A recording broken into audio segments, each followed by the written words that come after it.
Hello दोस्तों, इस video में समझते हैं क्लास 11th केमिस्ट्री। इसके क्वेश्चन आंसर, कुछ इंपॉर्टेंट क्वेश्चन आंसर हैं और इसमें हम लोग सीरीज वाइज पढ़ते जाएंगे।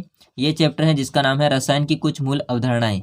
इस चैप्टर के कुछ क्वेश्चन आंसर हैं, इसको हम कंप्लीट करेंगे। उसके बाद नेक्स्ट चैप्टर के, मतलब ये चैप्टर नंबर फर्स्ट है, इसके बाद सेकेंड चैप्टर के, इस प्रकार से हम क्वेश्चन सीरीज वाइज स्टार्ट करते हैं। तो वीडियो को एंड तक देखना। चलिए अपन स्टार्ट करते हैं। दोस्तों हम बात करेंगे पहला क्वेश्चन, रसायन का विनाशकारी रूप क्या है। तो दोस्तों रसायन होता है, इसका विनाशकारी रूप क्या होगा। रसायन केमिकल, तो इसका विनाशकारी रूप होता है परमाणु बम, हाइड्रोजन बम, विषैली गैसें जैसे कि मस्टर्ड हो गई गैस, टीएनटी गैस हो गई, ठीक है, आदि रसायन के विनाशकारी रूप हैं। सेकंड क्वेश्चन दोस्तों, सेकंड क्वेश्चन है द्रव्य क्या है। अब देखो यहाँ पर द्रव्य लिखा है, द्रव नहीं लिखा है। तो द्रव्य का मतलब होता है दोस्तों पदार्थ या मैटर, ठीक है। तो द्रव्य वह वस्तु है जिसमें आयतन और द्रव्यमान होता है। तो द्रव्य क्या है, अगर क्वेश्चन आ जाता है तो आप लोग ऐसा मत लिख देना कि ये तरल पदार्थ होता है, नहीं। द्रव होता है वो अपना एक तरल पदार्थ होता है, जो कि पानी, आप इसका एग्जांपल ले सकते हो, ठीक है, ये तरल पदार्थ होता है। लेकिन द्रव्य का मतलब होता है पदार्थ, है ना, मैटर। इसमें तरल भी हो सकता है, ठोस भी हो सकता है, गैस भी हो सकता है। तो द्रव्य वह वस्तु है जिसमें आयतन और द्रव्यमान होता है, तो उसे हम क्या कहते हैं, द्रव्य। द्रव्य के सूक्ष्म कणों को क्या कहते हैं। तो द्रव्य होता है इसके सूक्ष्मतम, मतलब आपको मैंने अभी बताया द्रव्य का मतलब होता है पदार्थ, और पदार्थ का सबसे छोटा सा छोटा कण क्या होता है, परमाणु होता है। तो सूक्ष्मतम कण क्या होता है, एटम, परमाणु। फोर्थ क्वेश्चन, ऐसे द्रव्य का नाम बताइए जो द्रव्य की तीनों अवस्थाओं में पाया जाता है। तो ऐसे द्रव्य यानी कि ऐसे पदार्थ का नाम बताइए जो द्रव्य की तीनों अवस्था में पाया जाता है। जो कि अभी मैंने बोला था आपको, ये द्रव्य होता है तीनों अवस्था में पाया जाता है। कौन पाया जाता है, ठोस, द्रव, गैस में जल पाया जाता है। बर्फ ठोस हो जाएगा, पानी तरल हो जाएगा, एंड जलवाष्प गैस हो जाएगा, ठीक है। दोस्तों यदि आप लोग स्क्रीनशॉट लेना चाहते हो ले सकते हैं इतना। पांचवा क्वेश्चन हो जाएगा दोस्तों, मिश्रण क्या है, मिक्सर क्या होता है। देखिए, किसी मिश्रण में दो या दो से अधिक घटकों का अनुपात अनिश्चित होता है। तो आप लोग इतनी लाइन याद रखो, मिश्रण का मतलब होता है कि घटक होते हैं, इनका जो अनुपात होता है वो अनिश्चित होता है, मतलब किसी भी अनुपात में वो मिले होते हैं। आया बात समझे। यौगिक का मतलब क्या होता है, यौगिक किसे कहते हैं, है ना। तो यौगिक क्या होता है, यौगिक एक शुद्ध समांगी पदार्थ है जो दो या दो से अधिक तत्वों के निश्चित अनुपात में सहयोग करने से प्राप्त होता है। समझना बात को ध्यान से। अभी आपको मैंने मिश्रण बताया, मिश्रण में क्या है, निश्चित अनुपात नहीं है, अनिश्चित अनुपात है। और यौगिक के अंदर क्या है, निश्चित अनुपात है। तो यहाँ पर ध्यान देने की बात है कि यौगिक के अंदर भी दो या दो से अधिक पदार्थ मिले होते हैं, लेकिन वो निश्चित अनुपात में संयोग करते हैं। इसमें मिश्रण में क्या है, दो या दो से अधिक पदार्थ मिले होंगे, लेकिन दोस्तों वो अनिश्चित अनुपात में मिले होंगे, ठीक है। नेक्स्ट क्वेश्चन हो जाएगा 7। दोस्तों इस तरह के क्वेश्चन आते हैं, आप देख सकते हैं, ये एक 7 क्वेश्चन है, एक 8 क्वेश्चन है।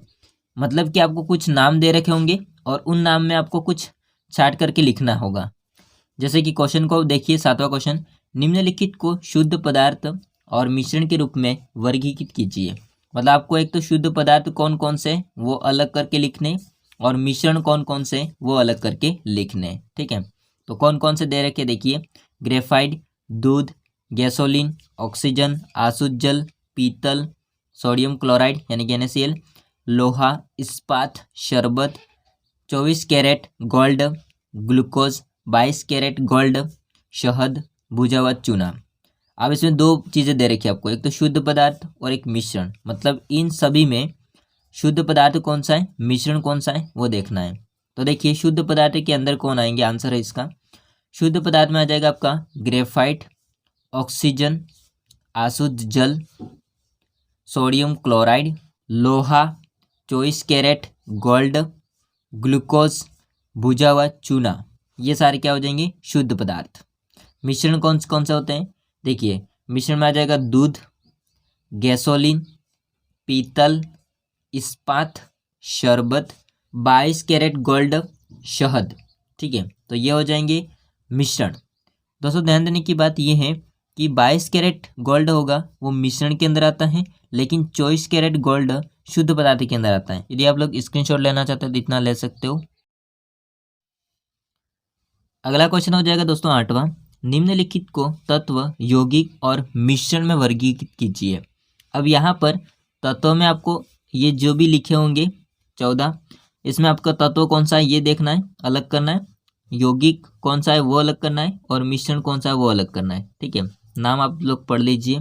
गंधक का तेजाब, कोल्ड ड्रिंक, चीनी, संगमरमर, टीन, ये टीन लिखा है, ठीक है, लेड, आयोडीन युक्त खाद्य लवण, नल का पानी, हीरा, दूध, cement, silica, plaster of Paris, निकल। अब इसमें पहला तत्व कौन से वो आप लोग देख लीजिए। तो तत्व इसमें हो जाएगा टीन, टीन का सिंबल होता है SN।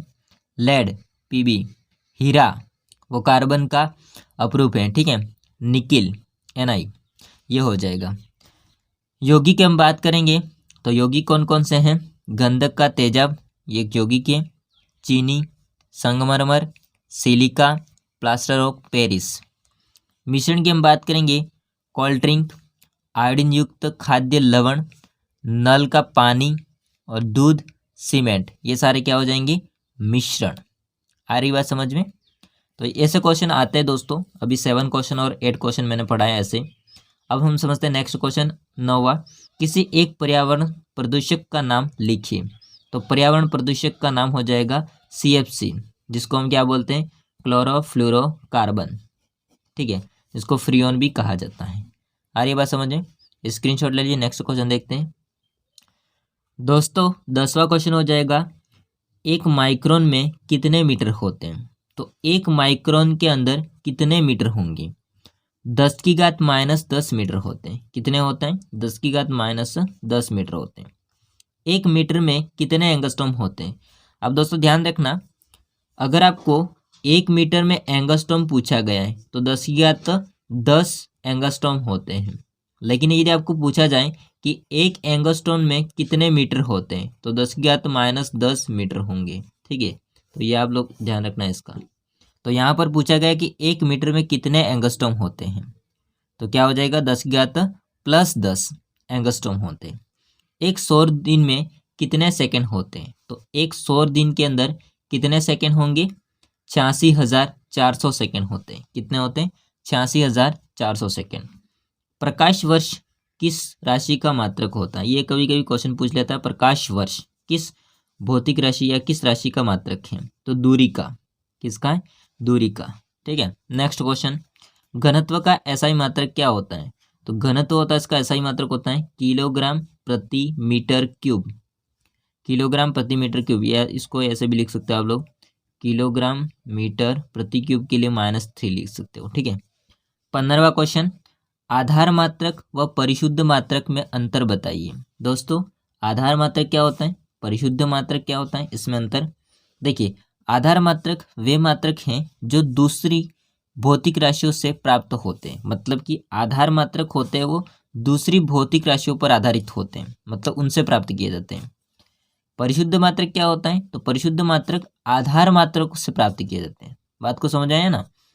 आधार मात्रक दूसरी भौतिक राशियों से प्राप्त होंगे, लेकिन परिशुद्ध मात्रक आधार मात्रक से प्राप्त किए जाते हैं, ठीक है। स्क्रीनशॉट ले लीजिए। 16वां क्वेश्चन, एंगस्ट्रॉम क्या है। तो एंगस्ट्रॉम क्या होता है, इसके द्वारा नाभिक का आकार, ध्यान रखना, नाभिक का आकार प्रकाश की तरंगदैर्घ्य मापी जाती है। तो जहाँ मैं अंडरलाइन करना वो इम्पोर्टेंट पॉइंट है कि नाभिक का आकार और प्रकाश की तरंगदैर्घ्य को मापा जाता है एंगस्ट्रॉम के माध्यम से। अब देखिए, एक एंगस्ट्रॉम 10⁻⁻4 माइक्रोन के बराबर होता है। ये मैंने आपको ऊपर बताया था क्वेश्चन, ठीक है। और एक एंगस्ट्रॉम कितने मीटर के बराबर होता है, तो 10⁻10 मीटर के बराबर। 40 कैलोरी, नेक्स्ट क्वेश्चन, 40 कैलोरी को जूल में परिवर्तित कीजिए। 1 कैलोरी होता है, इसमें कितने जूल होंगे वो आपको पता होगा, तो फिर आप आराम से निकाल सकते हो। तो 40 कैलोरी को जूल में परिवर्तित करना है, तो 1 कैलोरी में कितने जूल होते हैं, 4.2 जूल होते हैं। कितने होते हैं, 4.2 जूल होते हैं। अब आपको कुछ नहीं करना है, 40 में 4.2 का गुणा कर देने का है, मतलब 40 × 4.2, तो कितना हो जाएगा, 168 जूल, ठीक है। ये परिवर्तित हो गया जूल में। नेक्स्ट क्वेश्चन हो जाएगा 18वां, 00018। देखो यहाँ पर पॉइंट के बाद में 3 जीरो हैं और 18 हैं। उसमें पूछ रहा है कि चर घातांकी संकेत में लिखिए। ध्यान रखना दोस्तों, हम क्या करेंगे, इसको घातांक में लिखेंगे। यहाँ से पॉइंट को मैंने हटाया तो इसके लिए 1, फिर जितनी संख्या के पीछे ले जाएंगे, कितनी संख्या के पीछे ले गए मैं, 1 2 3 4, तो 4 संख्या के मैंने पीछे ले गया पॉइंट को, तो 4 क्या हो जाएंगे, माइनस के, 10 की घात माइनस के। आ रही बात समझ में? आपने ये पढ़ा होगा, जैसे कि मान लीजिए 108.13, अगर मैंने इस पॉइंट को आगे ले गया एक संख्या के आगे, तो पीछे क्या लग जाएगा, 10 की घात 1 हो जाएगा। यदि आगे ले गया 10 की घात 2 हो जाएंगे, लेकिन ये प्लस की संख्या होगी। ये पीछे ले जा रहे हैं तो माइनस की संख्या होगी, आगे ले जा रहे हैं पॉइंट को तो प्लस की संख्या होगी 10 की घात में, ठीक है। पीछे ले जा रहे तो 10 की घात में माइनस में संख्या होगी। तो पॉइंट को मैंने 1 और 8 के मध्य ले गया, 4 संख्या के पीछे, तो 10 की घात -4 हो जाएंगे, ठीक है। यदि आप लोग स्क्रीनशॉट लेना चाहते हैं ले सकते हैं इतना। 19वां क्वेश्चन हो जाएगा, इलेक्ट्रॉन के द्रव्यमान में सार्थक अंक बताइए। अब सार्थक अंक पूछ रहा है लेकिन इलेक्ट्रॉन के द्रव्यमान में, तो आपको पता होगा इलेक्ट्रॉन का द्रव्यमान कितना होगा। तो इलेक्ट्रॉन का द्रव्यमान याद होना चाहिए 9.108 इंटू 10⁻31 किलोग्राम, -31 है, ठीक है।